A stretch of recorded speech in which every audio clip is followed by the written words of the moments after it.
J'ai été placée dès la naissance.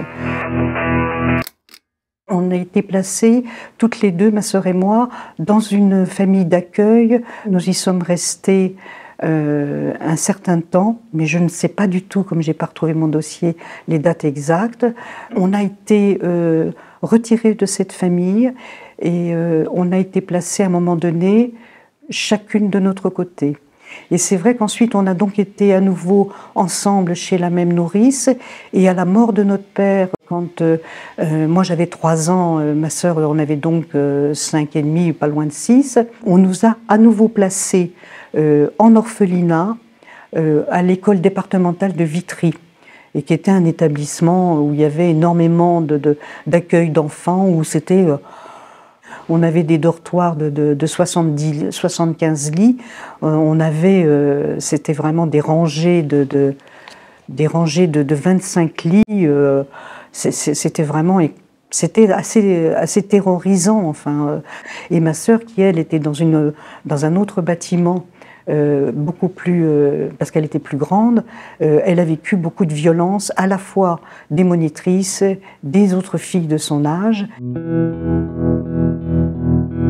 La rencontre avec ma mère, j'ai re-rencontré ma mère, puisque forcément je l'avais rencontrée à la naissance, je l'ai re-rencontrée au moment de la mort de mon père. Et c'est vrai que j'ai vu cette dame arriver chez la nourrice, et je m'en souviens très bien de cet épisode, et je lui ai dit « Bonjour madame ». Et elle m'a donné une claque magistrale en me disant « Je ne suis pas une dame, je suis ta mère ». Ma mère venait de se marier, et le fait qu'elle s'était mariée, la pension c'était en fait un orphelinat, et nous y étions au titre du fait que notre père était décédé. Donc à partir du moment où elle se mariait, notre mère avait l'obligation de nous reprendre.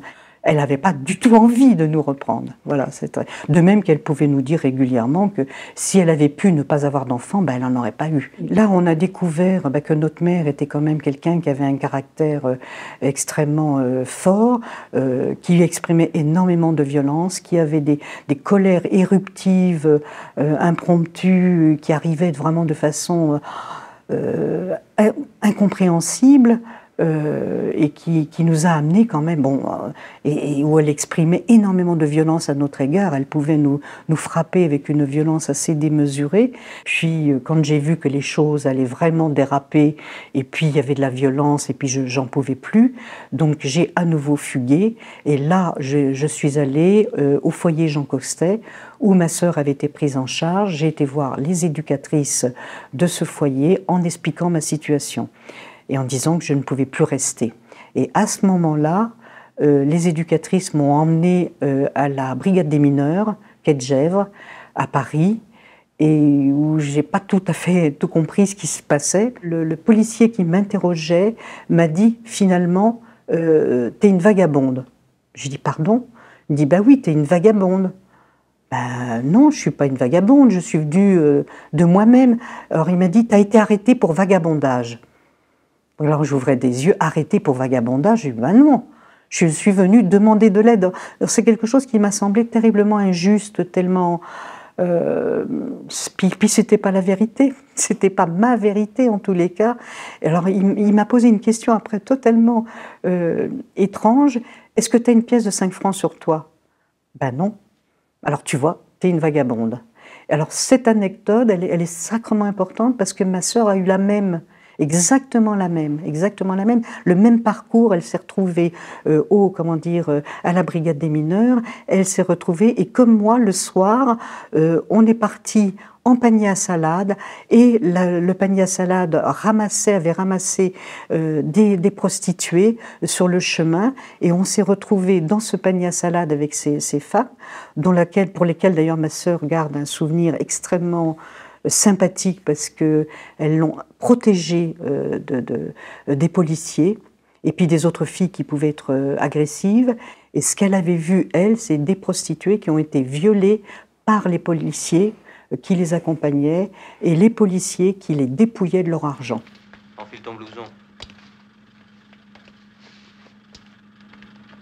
Le juge des enfants, qui était le même que celui de ma sœur, du coup a pris la décision de me placer au foyer Jean Coxtet, qui était très très surchargé à ce moment-là, puisque je m'en souviens, c'était boulevard de Grenelle, je dormais sur un matelas par terre. Cet épisode de placement, c'est à la fois difficile par certains côtés, par certains aspects, et par d'autres, ça aurait été absolument extraordinaire pour moi.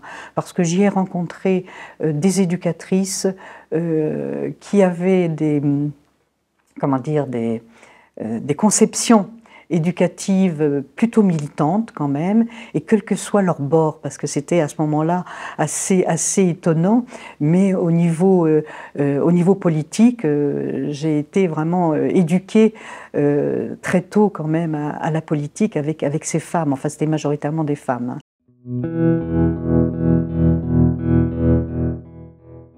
On m'a proposé de faire une formation d'auxiliaire de puériculture en alternance. Comme j'étais trop jeune, j'ai fait en 2 ans, de 16 à 18. Et c'est vrai que ça m'a vraiment, j'ai vraiment commencé à faire un travail qui m'intéressait, quoi. En 69, je rentre dans un hôpital. J'avais envie de continuer mes études. J'avais pas envie de rester au stade d'auxiliaire de puériculture. J'avais envie de progresser. Là, j'ai été sur un poste la première année d'aide-soignante. Et ensuite, j'ai été sur 2 postes, aide-soignante et monitrice éducatrice. Et là, donc, j'ai commencé un petit peu à trouver ma voie. On est dans les années 80 et ce qui est assez étrange, c'est que je feuilletais les journaux de l'époque pour trouver du travail et j'ai trouvé du travail là où j'avais, dans le foyer, enfin dans l'établissement où j'avais été placée, c'est-à-dire que la directrice de l'établissement de Henri Rollet m'a embauchée. Je l'avais eue comme éducatrice, elle m'a accueillie quand j'avais 13 ans. Donc c'était une démarche assez singulière. Elle a dû passer au vouvoiement. Donc j'ai travaillé 22 ans. 22 ans, donc sur un travail avec des familles, donc avec tout un travail à faire sur le parcours des familles, comment au niveau elle tissait un lien familial avec les enfants et surtout tout un travail autour de l'histoire transgénérationnelle, de façon à essayer de l'expliciter et essayer d'éviter les répétitions de l'histoire. Voilà. Entre-temps, j'ai quand même fait aussi, peut-être ce qui me semble quand même important, c'est que avant d'aborder ce travail d'éducatrice spécialisée, j'ai quand même fait un travail psychanalytique sur moi-même pour essayer de comprendre un petit peu mon histoire et d'essayer de voir un peu quelles étaient les pistes que j'avais envie de me donner un petit peu dans l'existence, quoi. Ça me semblait quand même important.